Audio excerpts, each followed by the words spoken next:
Selon vous, est-ce que tout le monde devrait avoir un REER?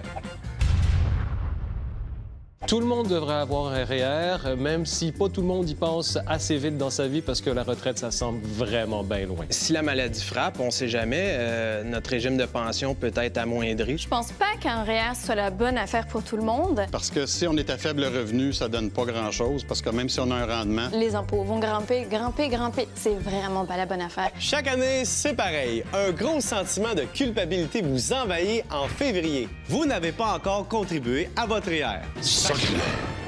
Le REER est-il le meilleur véhicule pour vous? Et si le REEE, c'était mieux?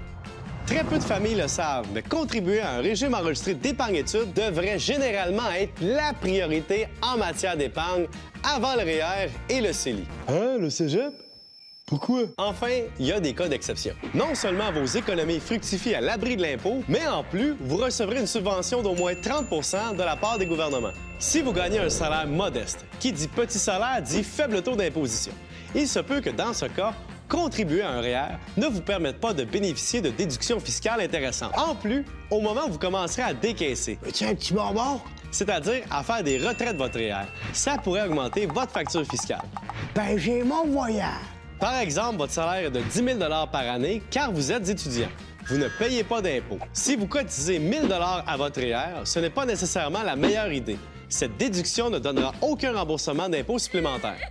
Par contre, à la retraite, vous auriez probablement un taux d'imposition supérieur à payer. Mauvais plan! Augmenter votre revenu imposable à la retraite peut entraîner la perte de certaines prestations gouvernementales, comme le supplément de revenu garanti. Ben là! Le CELI est dans ce cas préférable. Il permet de piger dedans n'importe quand en cas de besoin. Si votre taux d'impôt devait être plus élevé à la retraite que durant votre période active, le moment du décaissement pourrait être douloureux.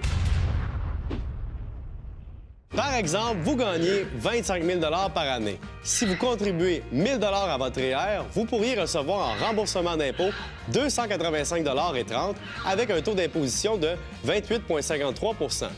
Par contre, si à la retraite, vous touchez un revenu de 50 000 vous serez imposé à 37,12 % sur les derniers dollars, selon les données actuelles. Dans ce cas, le REER est moins intéressant, car le remboursement d'impôt quand vous êtes jeune est moins élevé que la facture fiscale à la retraite. Donc, REER, REEE ou CELI. Discutez-en avec un conseiller financier pour faire le bon choix.